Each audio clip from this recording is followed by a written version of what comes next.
ajya kugenda yageze ku kibuga cy'indege ahamagara chef d'état major Castar Nsabimana aramuhamagara ati injira mu ndege. Castar Nsabimana aramubwira ati mon general ntabwo niteguye, ati injira mu ndege tugende. Ubundi nta hantu umukuru w'igihugu ajyana na chef d'état major w'ingabo. Impamvu yajyanye Castar mu ndege huti nta ubizi kugeza uyu munsi. Mu kugaruka agarukana na Ntaryamira n'abandi mu ndege. Indege zari mu kirere Habyarimana za ku itariki 6 nijoro masaa 3 saa 2 zari indege nk'eshatu. Hari indege ya Mintwari, hari indege ya SN Brussels, hari indege ya Croix Rouge n'iya Habyarimana. Abajepe nibo bari muri control tower n'umugabo umwe w'umunyarutsiro nawe uwo mu kazu. Nibo bari bazi ngo indege iyo duhagarika ni izi mwe muhagaze mwe muhuvaringa duhe inzira indege y'umukuru. Nibo wari uzi ngo nibo bari bazi indegije. Abajepe nibo bari bazi ngo ni indegije. Imaze kuraswa aguye iwe ntabwo bemerewe ko MONUSCO Mintwari ihagera. Ntibemereye ko ababirigi bahagera. Abahageze gusa ni Abafaransa n'abajepe. N'izindi ngabo ntabwo zemerewe kuhagera. Ibyo nabyo bikaba urujijo. Okay. Ibyo byaciye mu nzira bicamo, ama investigations yarakozwe, amaraporo yaratanzwe, ariko icyakurikiyeho ni genocide nk'uko twatangiye tubivuga. Structure government machinery yo kwica abantu yari yarateguwe guhera ku rwego rw'igihugu kugera hasi. Yari yarateguwe. Twe twabyumvise turi ku Murindi, ni nanjye wabanje kubyumva kuko nakundaga kumva Eriteremu narayikundaga kuba ko yaduhaga amakuru Kantano yabaga avuga amakuru ukamenya ngo abantu bagomba kwicwa, amazina aha n'aha iki, abantu bakamenya ngo ibyo bapanga ni ibingibi. Twari twarashyizeho kantene. Ngiye kumva numva kuri Eriteremu ngo indege ya Habyarimana iraguye, ngo indege y'umukuru w'igihugu iraguye. Tukiri aho ngaho dukapta na communication za gisirikare, radio za gisirikare, uko batwumvaga niko natwe twabumvaga. Twese twabaga dukurikirana kuri communication, bakatwumva natwe tukabumva. Numva n'abasirikare b'ibyumba barabivuze. Ndazamuka mbibwira His Excellency aho yari muri sare n'abakada. Ati nibyo, tuti nibyo. Ati nimubaze abari muri CND uko babyumva.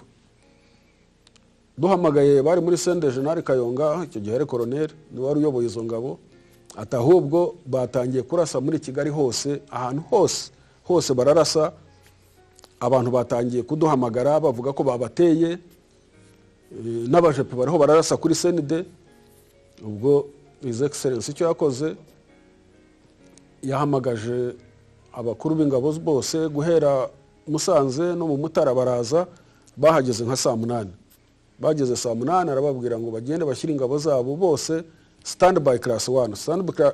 Standby class 1 naho umusirikare aba afite ibikoresho bye byose ari tayari kugenda mu kazi.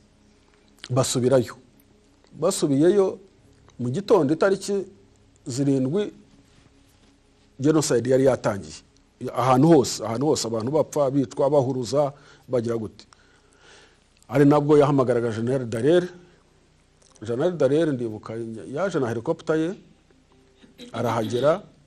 General Dallaire avuga ko izo reports zose yazitanze muri UN, yasobanuye intwaro kuva aho zari zibitswe muri Kigali, uko bazi distributinze, amalist yakozwe, ibyo byacukurwaga byose. Ati narabitanze, atariko jewe ntacyo nshobora gukora kuko nimwe ubushobozi, nimwe ibikoresho, nta na mandate mfite.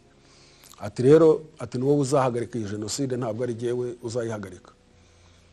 Dallaire yisubirirayo kugira ngo abajya babona amafoto ya Dallaire tumuherekeje tumanuka ku Murindi.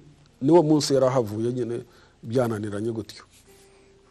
So ubwo rero icyari gisigaye nuko RPA ariyo igomba guhagarika genocide.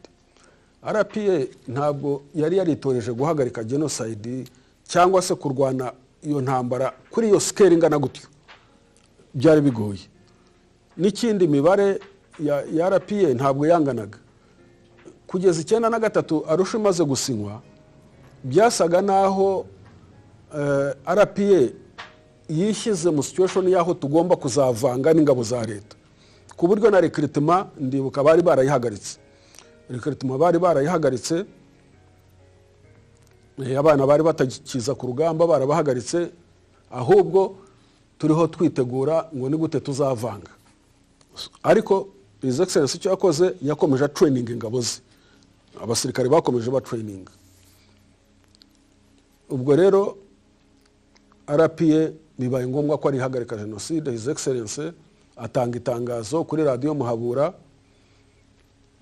ahamagarira ingabo za leta kuti shora mu bwicanyi, kubuhagarika, byabe bananiye bagasanga RPA kuri bubakiri. Uwasomye iryo tangazo n'ubakora muri ambassade yacu Abu Dhabi aracyahari, ariko of course ntuza Fare ntabwo yigeze yitabira iryo tangazo, yakomeje nyine rwana, bamwe bari muri ubwo bwicanyi bakora genocide. So His Excellency rero adeklarera ko agiye guhagarika genocide. Nuko nguko yamanutse guhagarika genocide. Ni bya bindi na still bisubira kuri leadership, ubuyobozi. Leadership gufata icyo cyemezo cyo kuvuga ngo ngiye guhagarika genocide.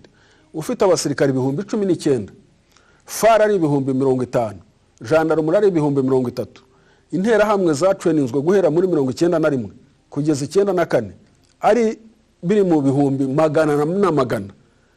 Wowe ugashora 19,000 kugira ngo bihagarike genocide, ntabwo ari akazi kari koroshye, ntabwo ari ibintu byari byoroshye, ariko nyine ni bwa buhanga n'ubumenyi bwa leadership. Icyo yakoze muri strategy wenda zayandika, ariko uko nayibonye yarazi ko abaturage henshi cyane barimo baricwa iyo intera hamwe zananiwe kwica abantu bariho birwanaho, hagenda ikigo cya gisirikare, abajepe, abajandarume bakagenda bakabafasha, bagatwara za burende cyangwa se bagagenda bakabafasha. Ahantu hapfuye abantu benshi nuko hagiyemo igisirikare. So icyo yakoze rero, ingabo yohereje cyane muri Kigali, yazohereje ziragenda zizenguruka buri kigo cyose cya gisirikare. Kanje pirazengurukwa ku buryo itashoboraga kwinyagambura, kuko abajepe nibo bisha abantu benshi cyane. Arabazenguruka, Kacyiru arayizenguruka, Kanombe arayizenguruka, Kami arayizenguruka, Kigali arayizenguruka. Ni ukuvuga ko abasirikare bari bagishobora gusohoka kujya gufasha intera hamwe kwica no kuzaha amasasu n'imbunda, babaye bakeye. Noneho bishoboka ko izindi ngabo zishobora kugenda zirokora abantu. Ariko still iyo operation itari yoroshye, amezi 3 amanywa nijoro, day and night, yo kwitanga guhambaye. Za ndangagaciro twavuze zarakoreshejwe cyane. RPA yari yariyubatsemo ikintu gikomeye cyane, responsibility. Ibi ngibi mwabajije Ambassador Abdul Karim ngo abana se nta mwana umuntu ufite imyaka 20 batakiri umwana, nabatakiri umwana, kereka utamuhaye responsibility. Wamuhaye responsibility. Kimwe mu bintu bikomeye ubuyobozi bwakoze ni to mentor, to develop leaders, ku developing leaders waba developed. Kuba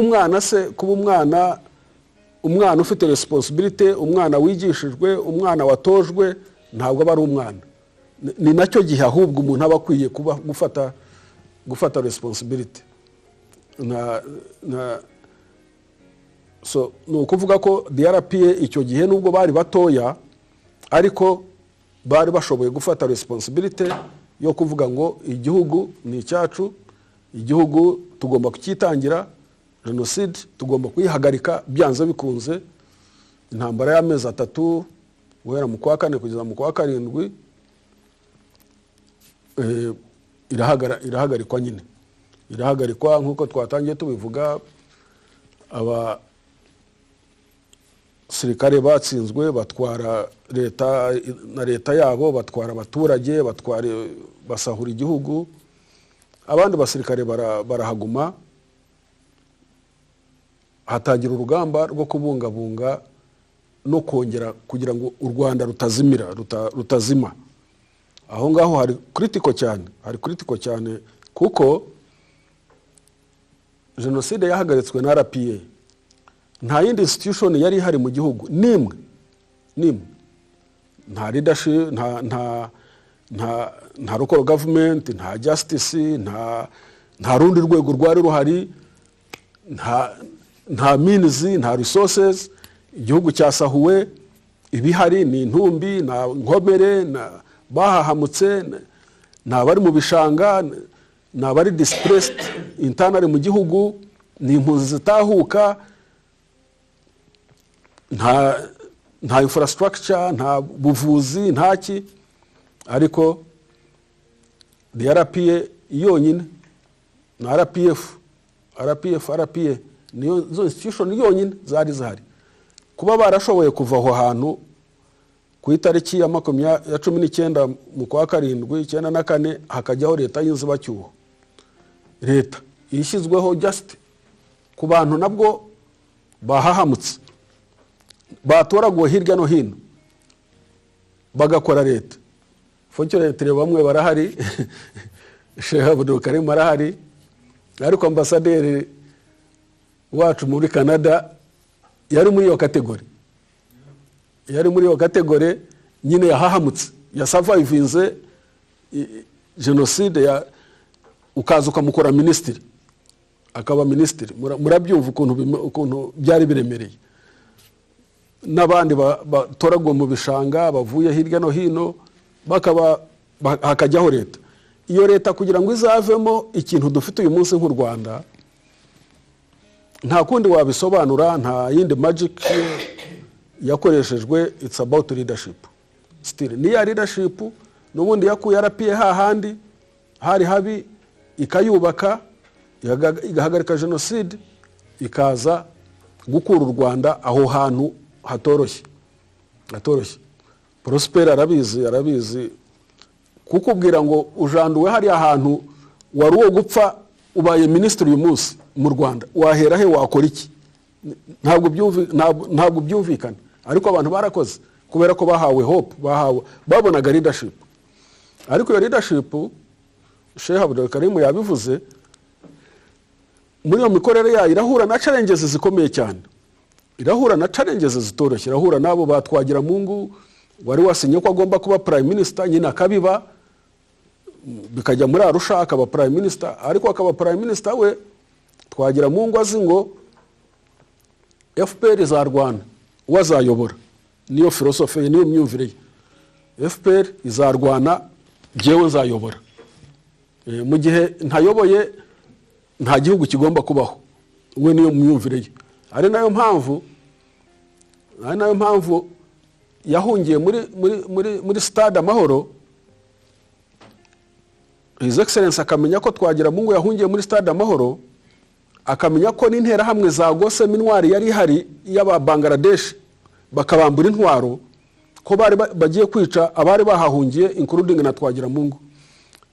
Yagombye kohereza force iva muri Senide, Kayonga yohereza company iragenda ijya ku Mahoro, ibohora twagira Mungu n'abandi. Abandi bajyana muri Senide bashaka uko babohereza ibyumba. Twagira Mungu ati jewe ntabwo nshobora kujya mu maboko y'inyenzi. Arabahowe, yaragiye gupfa. Intera hamwe niwe zashakaga kwica, ntabwo yari gukira.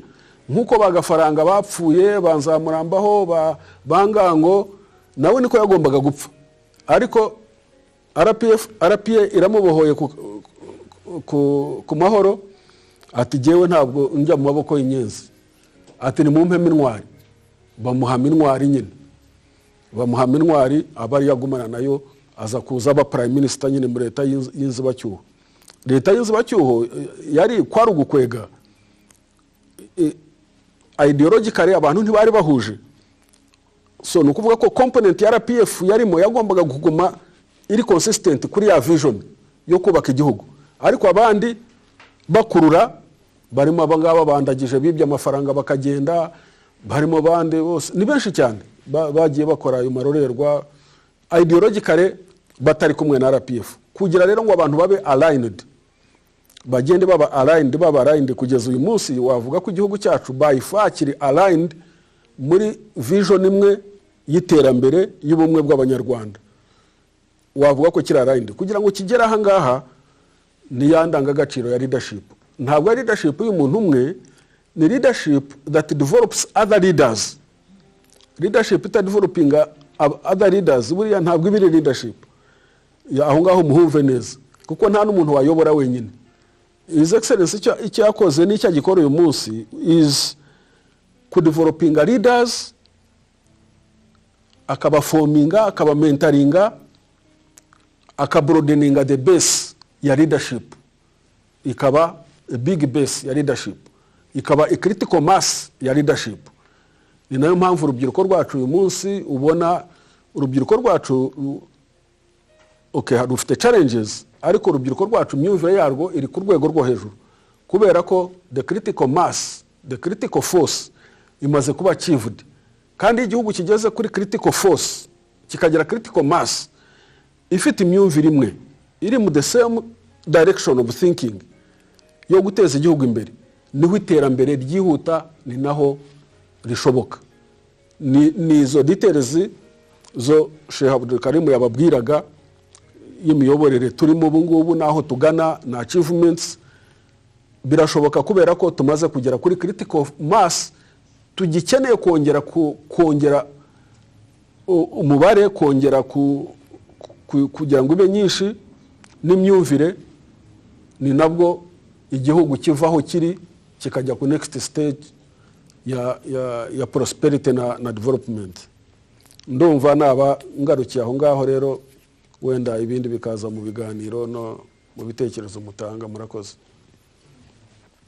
Igitero cyo muri 1993 cyiswe intambara ya Ruwiti, kubera ko zari tariki 8 z'ukwa 2 1993. Icyo gihe imishyikirano ya Arusha yarakomezaga, abantu baganira,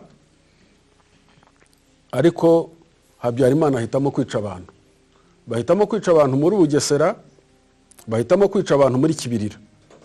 Bica abatutsi Bugesera, bica abatutsi muri Kibirira. Kandi ubwo turi mu mishyikirano ya Arusha.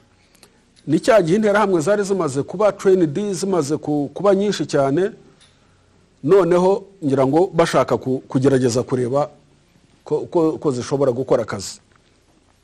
His Excellency abwira Habyarimana ati, atuma kuri leta, abwira n'abari mu mishyikirano, arababwira ati ntabwo bitubyihanganira, either turi komitinga ku mishyikirano tuganire tuyuzuze, cyangwa se ubu bwicanyi ntabwo turi ubwihanganire, turabuhagarika. Nubwo yodaringaga igitero cya Ruwiti itariki 8 z'ukwa 2 1993, forces zacu ziravansa, kandi ubwo kuva imirwano yahagarara muri 1992 irangira, RPA yagiye mu myobo yayo mu gace ya kontrolaga, hanyuma leta nayo inaniwe kudukura ijya mu myobo yayo imbere yacu, aho batari bakahashyira za mine. Ni ukuvuga ko hari igikuta kuva aho turi twarebanaga nabo, ubwo bumvaga ko ntaho twanyura. Bica abantu Bugesera na Kibirira, aho kunyura inkotanyi ntabwo zashoboraga kuhabura, zishaka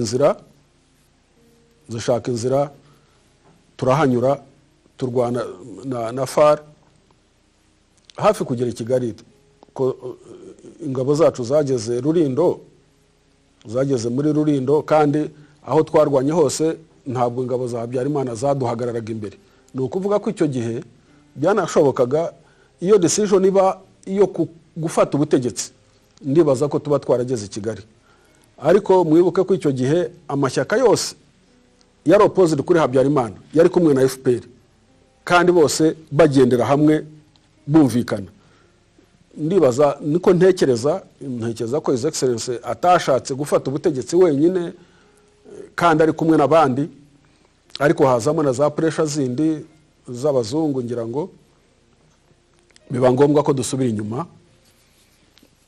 inyuma mu birindiro twavuyemo. Ariko His Excellency anegosiya neza, aravuga ati aho twari tugeze niba dusubiye inyuma mu birindiro twavuyemo, hagati aho ngaho nta zindi ngabo ziri buhage, haraguma ingabo za UN gusa, za African Union. Icyo gihe za African Union, UN yaje ari uko Arusha yasinywe nyuma yo kwa munani. Hari za African Union zitwaga UNMOG, zari ziyobowe n'umujenerali w'umu-Nigeria witwaga Ogundipe Oparai, nizo zahagenzuraga za African Union. So ni ukuvuga ko aho twavuye muri Lowit tugasubira inyuma, hagumye abaturage n'ingabo za UN. Ari nabwo byaje gushoboka Arusha yamaze gusinywa nko mu kwezi kwa 9, bavuga ngo hari ibintu bya confidence building, ngo Habyarimana agomba kuza agahura n'ubuyobozi bwa FPR, kandi His Excellency ngo akagomba kuba hari. Nibwo bahuriraga Kinihira yari muri zone tampo, ikiswe zone tampo. Zone tampo yabagamwe abaturage n'ingabo za African Union, so na Kinihira yari muri zone tampo. So twaragiye rero turahahurira na Habyarimana, azana na helicopter ke, turamwakira. Ni natwe twamwakiriye, urebye bajya muri sara aho ngaho ya sous-prefecture, baraganira. Habyarimana yuriraga helicopter ke, arongera aragenda. Ubwo hari nko mu kwezi kwa 9. So icyo gitero cya Lowit nuko cyari giteye, icyagiteye ni Kibirira na Bugesera. Murakoze cyane kandi urugamba rwo kubohora igihugu, iyo umuntu aruteze amatwi asanga ari urugamba rwari rugizwe n'indangagaciro. Iyo zitaza kubaho ntabwo tuba tugeze aho tugeze ubu ngubu.